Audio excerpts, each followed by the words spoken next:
The Panthers will be relying on two rookie edge rushers in 2025. Can they make an impact from day one? We'll talk about that right here on Locked On Panthers.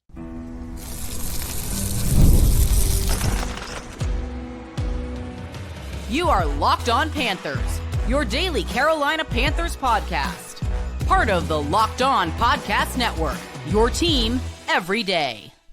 Welcome into another edition of the Locked On Panthers podcast, the part of the Locked On Podcast Network. I'm your host, as always, Julian Council, talking Carolina Panthers with every Monday, Wednesday, and Friday as we continue into off-season mode. But in a couple weeks, we're back to Mondays, Tuesdays, Wednesdays, Thursdays, and Fridays. Your team every day. Our motto here on the Locked On Podcast Network. Thanks for watching the show right here on YouTube and listening wherever you listen to your favorite podcast. Be sure to follow me, Julian Council, over on Twitter and Blue Sky at Julian Council. No, the mailbag is not back today, but it'll be back soon enough. You can still at me or DM me on Twitter or at me on Blue Sky with any questions that you have about your Carolina Panthers heading into training camp in a few weeks. Today's episode of Locked On Panthers brought to you by Game Time. Download the Game Time app, create an account, and use code LOCKEDONNFL for $20 off your first purchase.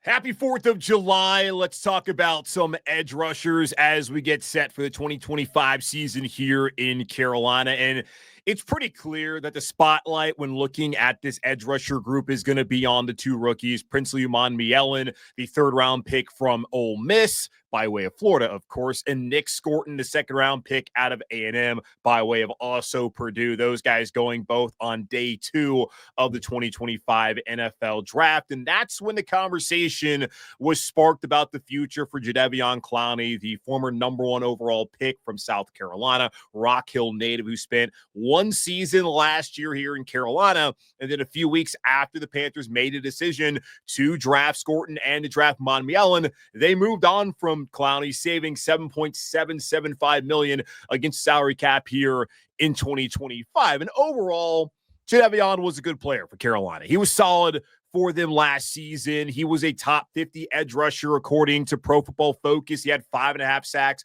played 14 games, which is a good amount of games get out of Clowney at this stage of his career, and really his entire career in the NFL, whether it was in Houston, briefly in Tennessee, in Seattle, in Cleveland, in Baltimore, and then last year in Carolina. 5.5 sacks. That was shy of the 9.5 that he had during that career year, where that Ravens defense was outstanding on the way to an AFC championship, loss to the Kansas City Chiefs, who went on to win the Super Bowl a year prior. But you look at it, he was never going to be the future here in Carolina. And the amount of money the Panthers were going to have to pay him this year did not add up once you looked at the fact they had drafted Scourton and Umanmielen on day 2, that they had signed Patrick Jones II during free agency, that they were bringing back DJ Wonnum for a second year after signing him to a 2-year deal a year ago, and the fact that all of those guys were under 30, all under 27 to be exact, and they were all either on rookie deals or entering into their second contract, and it not being a backbreaking deal for Carolina to sign those guys too. So the writing kind of was on the wall when you think about it, when you looked at just the youth in that room and in where Clowney sat as far as his salary cap, and the kind of role they wanted him to play moving forward. And clearly that's not a role to take up a ton of snaps. They want to get the rookies in there, and I have no problem seeing it happen. And it's unfortunate, of course, because he is a local guy, and it was a nice story for him to finally come full circle back here to Carolina, an important signing after the Panthers moved on from Brian Burns and not have Yetur Gross-Matos coming back. Also had Frankie Louvu decide to go to Washington to play for the Commanders. Their entire pass rush group was basically gone in a couple of weeks' time. So we're not even a couple of weeks, a couple of days time there last March in 2024. So they needed to make this signing, but also I think they needed to make this decision to move off of Jadeveon Clowney. And I understand it's a calculated risk that Carolina is taking right now by putting this much faith into two young pass rushers in Umanmielen and in Scourton, who are going to be asked a lot of their rookie seasons and maybe more than you would want to ask out of rookies. But at this point in time, that's what Carolina needs to do. And when you look at where they've gone from when they had Burns and Hassan Reddick together for one season back when Matt Rule was the coach, to losing Reddick, having Burns, him playing at a Pro Bowl level, but overall not having a great pass rush, to moving on from Burns to getting what you had last year where you brought in Kason, that being Caleb on Jason, him not staying around here. You bring in Clowney, you bring in Wonnum, and it's still not being a good edge rushing group. So we're talking about a couple of years now where the Panthers really have not had a very good edge rushing group. You got to go all the way back to like 2019. The last time they were among the top 5 in the NFL in sacks, and that was a 5-win team back in 19 prior to the 2020 offseason. That broke our hearts watching all of these Panther legends leave that offseason, but it makes sense when you have not been great getting after the passer and you have aging players, or really a player in this instance in Clowney, to want to get younger and invest in that position by way of the draft with cheap, cost-controlled guys in Umanmielen and in Scourton. And understand this, like, overall, it was a bad edge rushing group last season. The Panthers just, overall, everybody involved as well as edge rushers, they ranked 29th in the NFL in sacks with 32. 15 of those came from this unit. So 17 of those sacks came from non-edge rushers last season. That's pretty telling about what Ejiro Evero's edge rusher group was able to do last season here in Carolina. So 15 of the 32 came from the guys who were asked to get after the passer. Now, Trey Hendrickson up in Cincinnati wants a new deal. Hasn't been done yet. As of me recording this, maybe by time 4th of July it's happened. I don't know. He had 17 and a half sacks last year. The season prior, he also had 17 and a half sacks. That's 34 sacks in 2 years combined for one player. The Panthers had 32, and this group had 15. So less than Trey Hendrickson. Last season, Myles Garrett had 14 on his own. You look at just the pressure percentage, according to Pro Football Reference, 15.2, dead last in the NFL. So clearly, this was a spot that needed to be addressed, and it's been addressed by two extremely talented young players in Nick Scourton and in Princely Umanmielen. And Scourton had 17 sacks in 3 seasons in college, 2 at Purdue, 10 of those sacks coming in 2023 as a sophomore for the Boilermakers. Last year only had 5 sacks at A&M, but he was a guy who had to face some double teams. Also, just the scheme that they ran there did not necessarily ask him to get after the passer in the way that he had to at Purdue, as Mike Elko and Jay Bateman were more conservative as far as what they asked their defensive linemen to do up front. But he had 14 and a half tackles for loss, and he was first team all SEC. And Dan Morgan, according to himself on the Panthers blueprint, he said they had a first-round grade on Scourton. And going into the 2024 season last fall, a lot of people looked at Nick Scourton as a first-round talent, and Carolina got him in the second round.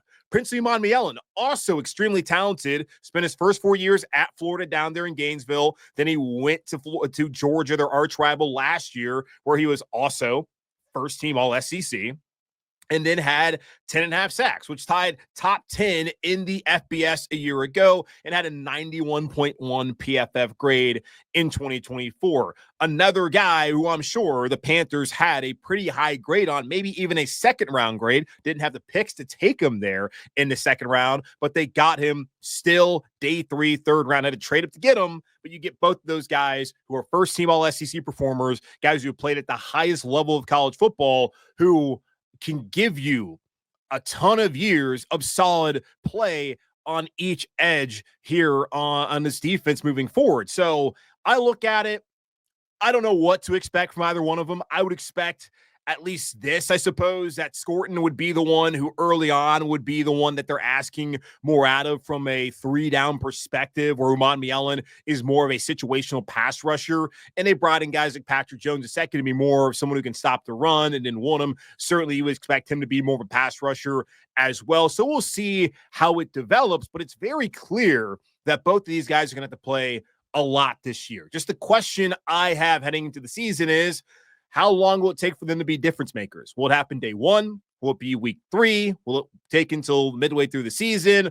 Or will this be something that we have to wait all the way until 2026 to see play out on the field at the level that everyone in that organization, when they decided to take them on day 2 back in April, were hoping for it to play out? All I know is Clowney's no longer here. There's two older guys who are still pretty young on the roster that are vets, but these guys, Nick Scourton and Princely Umanmielen, they are the future at the edge rusher position, and I'm excited to see what they're able to do this season and in the years to come here in Carolina. Speaking of Wonnum and Patrick Jones, they are now the elder statesmen in this room. What kind of impact will they have here in 2025? We'll talk about that here in just a moment on Locked on Panthers. Have you ever decided at the last minute to head to a ball game with friends or family? Maybe it's game day and you suddenly realize you want to be in the stands. That's exactly where Game Time comes in. It's the easiest way to grab last-minute tickets without the stress. With the money you save on tickets, you can splurge on food, drinks, merch, or even invite a bigger group to come with you. Game Time makes it possible. Game Time makes buying tickets fast and simple. Prices on the app actually drop the closer you get to first pitch, and they've got incredible last-minute deals, clear seat views, and a lowest price guarantee that takes the worrying out of buying. Game Time has last-minute ticket deals and zone deals for big savings, like 10% off exclusive zone deals for FIFA Club World Cup matchups, which here in Charlotte, I think you want to check out. Take the guesswork out of buying tickets with Game Time. Download the Game Time app, create an account, and use code LOCKEDONNFL for $20 off your first purchase. Terms apply. Again, create an account and redeem code LOCKODONNFL for $20 off. Download Game Time today. Last minute tickets, lowest price guaranteed. Back here on Locked On Panthers, taking a look at some of the other guys in this outside linebacker edge rusher room in Carolina heading into 2025. DJ Wonnum, is he now the alpha in the room now that Jadeveon Clowney is no longer here? And if you look at just the guys that have been around here, he's now here in his second season. You have players like DJ Johnson in his third season, Amari Barno in the final year of his rookie deal, Thomas Incomb's back for another year. But you just look at the veteran presence that you would have in this room, and a guy who's gone out there and has had 2 8-sack seasons and had a really nice start last year when he came off of injury.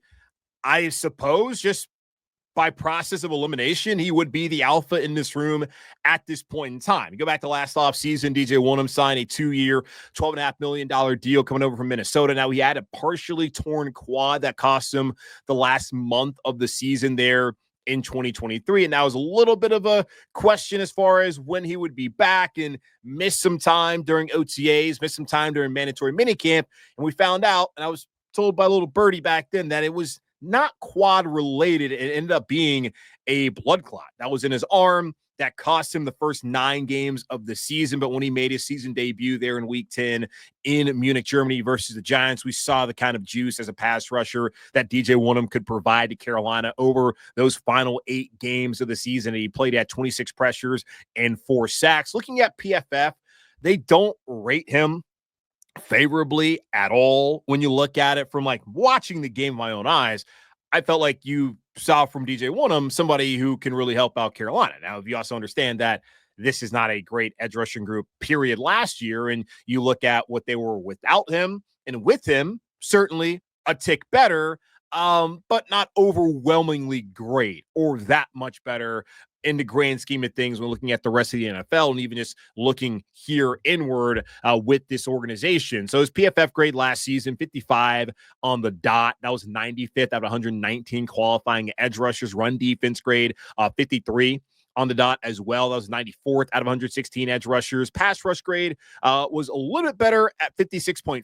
That was 89th out of 109. Now, if you look, though, at just his grade in true pass rushing sets, a 62.9, which was 48th out of 68 guys when you just bring the snap minimum to guys who played 50% of the snaps in the final 8 weeks of the season. I guess 9 weeks is weeks 10 through 18. Of course, Panthers did not play in week 11 as they were in a bye.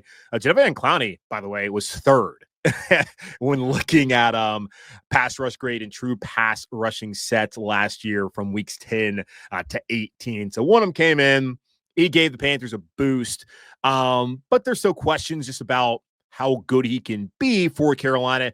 And we talked to Luke Braun from Locked On Vikings about Patrick Jones, we're going to talk about momentarily, and DJ Wonnum, as they're both former Vikings. And I had mentioned he would be the top edge rusher in the room as of this moment. Now, I think down the road, it's going to become Nick Scourton, of course. But right now, because Scourton's never played and Umanmielen's never played, and Pat Jones is just getting here off a career year, and Wonnum's been here, knows the scheme, looked pretty good in some of the snaps we saw from him last year.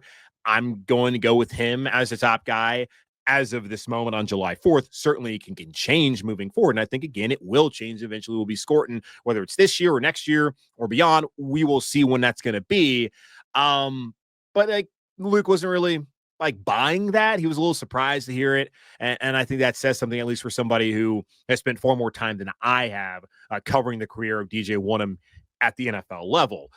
And injury is also going to be a concern. Like, is he going to be healthy? Because that was clearly a big thing last year, which they felt like he was going to be fine, maybe miss a little bit of time, and then became something way worse than they ever expected. Fortunately, he was able to come back and play ball. I know how difficult blood clot can be. I've certainly dealt with that with someone in my family. So nothing to scoff at and to look at and say, oh, well, this guy, yeah, it's a big deal. So injury-wise still, though, he's got a back that apparently kept him out during OTAs and a little bit of minicamp this past spring, and he came back for minicamp, was able to take part in individual drills. So that's something that you want to monitor moving forward as we get to training camp. And how long is his ramp up here going to be? Is he going to be ready to go? It's going to be about 5.5 weeks since he would have been out on the practice field. Next time he's out there for training camp. So hopefully that's not anything significant. If it is, then that's only more of an opportunity for the young guys, Scourton and Umanmielen. Now, Patrick Jones, second, he is here now in Carolina, also coming over from Minnesota. So 2 straight off seasons. The Panthers get a Viking coming off of a career year. The year prior was Wonnum coming off of his second 8-sack season in the NFL. This time it's Patrick Jones coming off of a 7-sack season. And a lot of those were early on in the year for Minnesota in that Brian Flores defense that just wreaked havoc throughout the season. He signed a 2-year, $15 million deal worth up to $20 million. Again, 7 sacks last year. He has 12 in his career. So big explosion for him, especially early on last year in 2024. Like, the big question I have as far as Pat Jones goes is, can he be more than just a guy for Carolina this season and next season, as long as he is here? My good buddy, Matthew Collar, Purple Insider, covers the Vikings, and he's been on the show before. I had asked him, he's like, what do you think about Patrick Jones? And he's like, he's just a guy. I'm like, okay, cool. But he's like, he's a good player, someone that you can have rotationally, but he's not necessarily going to be a difference maker for you. And he did deal with some injuries last year, battled through a knee injury the final month plus of the season. The Cows missed week 14 and in a couple more contests, he missed week 18 game. Then the wild card playoff loss against the Rams. His PFF grades, much like Wonnum's, aren't overwhelming. He had a 55.8, which made him 94th of 119, so 1 spot above Wonnum last year. Run defense grade was a 69.4. That was 31st out of 116. And if you're going to move on from Clowney, which Carolina, of course, has done, you need to be able to have guys who can set the edge. And the 2 guys I'm looking at this point in time in this room to do that would be Patrick Jones, and it would also be Nick Scourton. And if you want to add a third, we'll see what the Panthers get out of DJ Johnson in year 3. I'm not expecting a lot, but we'll see what happens there. But those would be the guys to look at as far as run stopping goes. That's what Luke Braun from Locked On Vikings told us when we spoke to him last month, or I guess back in May. So that's good to hear as far as that positive trait that he brings. Pass rush grade, 50.7, 105th out of 109. So among the worst qualifying edge rushers when it comes to pass rushing. And that's surprising considering that he did have a career year with 7 sacks. But it sounded like a lot of that was him cleaning up some of the not the mess, but the havoc that was wreaked, that he was able to benefit off of some of the pressure that was caused, and he was able to get some of those sacks. Looking at last year, 24 total pressures and 315 pass rushing snaps. Compare that to Clowney. He had 44 in 346. Wonnum had 26 in 229. So Patrick Jones really coming in here to be more of a junkyard dog type who can stop the run. And then we'll see if those pass rushing traits can carry over year to year with not the same kind of talent in the room with him. And I'm talking about like proven commodities, like having John Gernard up there in Minnesota, like Van Ginkel, and a really, really solid defensive coordinator. And obviously there's a lot of questions about Ejiro Evero, a guy who had the blitz a lot last year, but not necessarily as someone who wants to blitz a ton. And what he's looking for in his edge rusher is just for these guys to be able to set the edge, stop the run more so than their pass rushing ability and traits. But I do think with the guys that they drafted in Scourton and Umanmielen, that clearly Dan Morgan, the scouting staff, Brant Tillis, Dave Canales, etc., all valuing that aspect of what they need these outside linebackers to do this year and moving forward. So the two vets in this room, Patrick Jones, second, and DJ Wonnum, what will they be able to add here in 2025? We'll find out soon enough. How many edge rushers are going to make the roster? I'm looking at 4, and I'm wondering, is there one more? We'll talk about that here in just a moment on Locked On Panthers.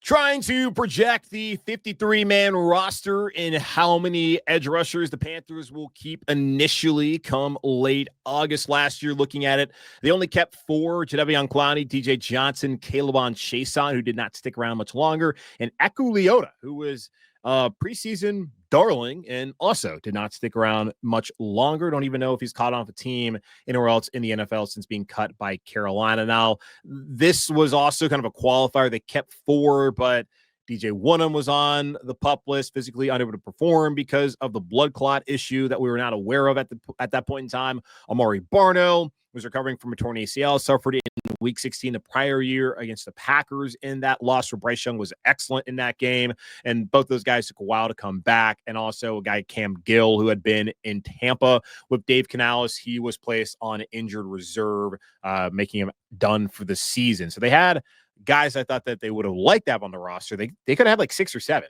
had all of them been healthy, but it turned out that they only ended up with 4 to start things off. And for the most part, once everyone was healthy, it was Clowney, it was Johnson, it was Wonnum.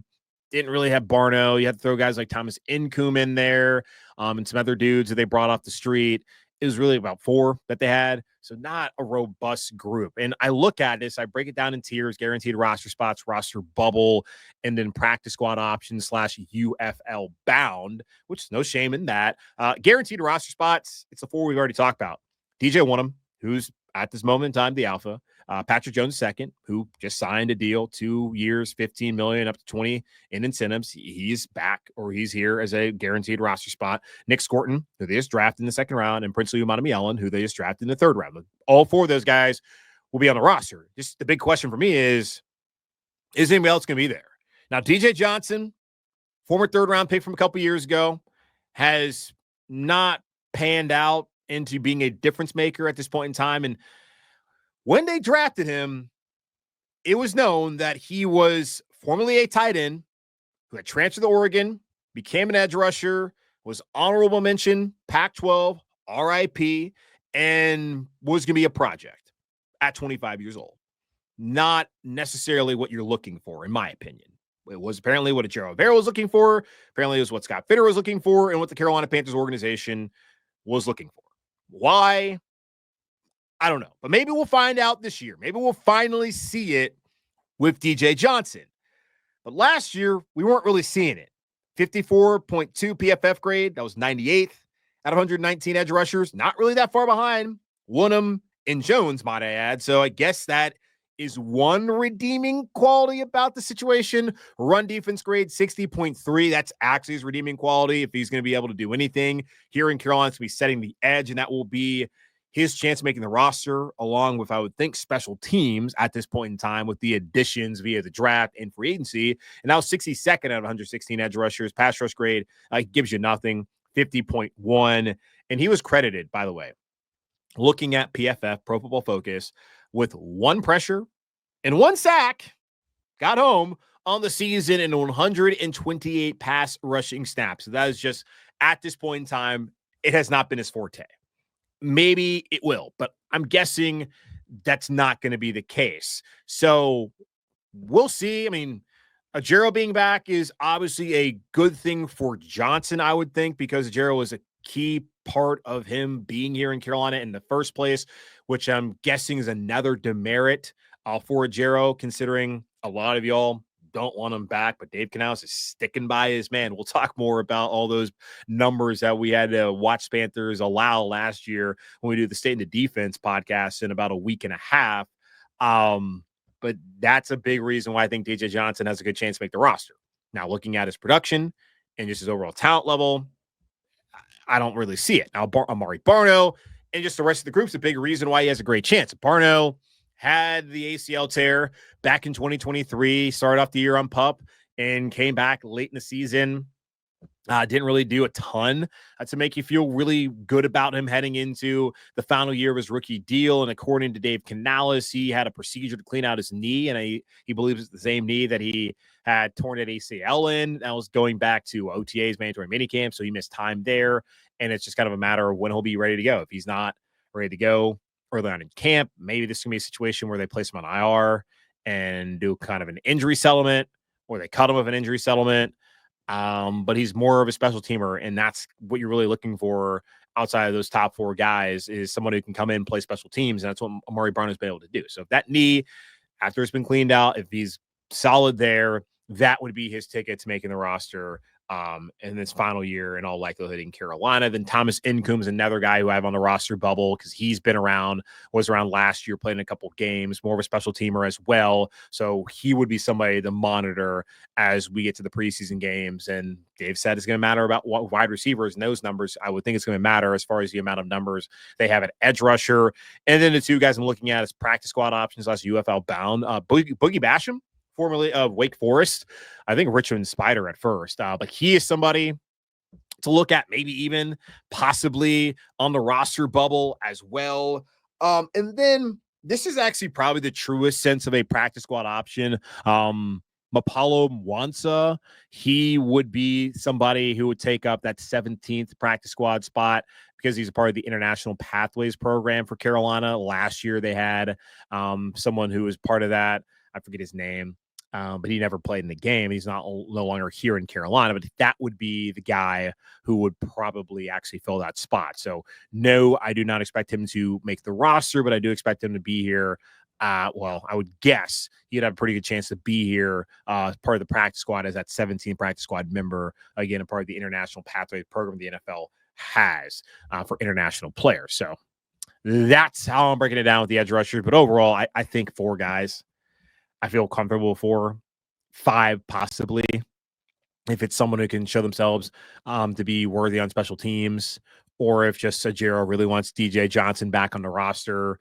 But Wonnum, Jones, Scourton, Umanmielen, like those are the only 4 edge rushers I see right now that can really make a difference, helping the Panthers win games in 2025. So we'll see how it plays out here in the weeks to come. But that's going to wrap up this edition of the Locked On Panthers podcast, part of the Locked On Podcast Network, hosted by yours truly, Julian Council. Again, subscribe or follow the show for free over on YouTube or wherever you listen to your favorite podcast. And be sure to follow me, Julian Council, over on Twitter and Blue Sky at Julian Council. The mailbag is still on hiatus, but I will be back soon enough.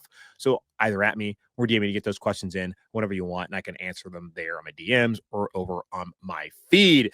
In the meantime, be safe, be happy, be whole. As always, keep pounding, and hope you had a great 4th of July. And I'll talk to you on Monday as we're taking a look at the inside linebacker room here in Carolina. All that and more coming up here on Locked On Panthers.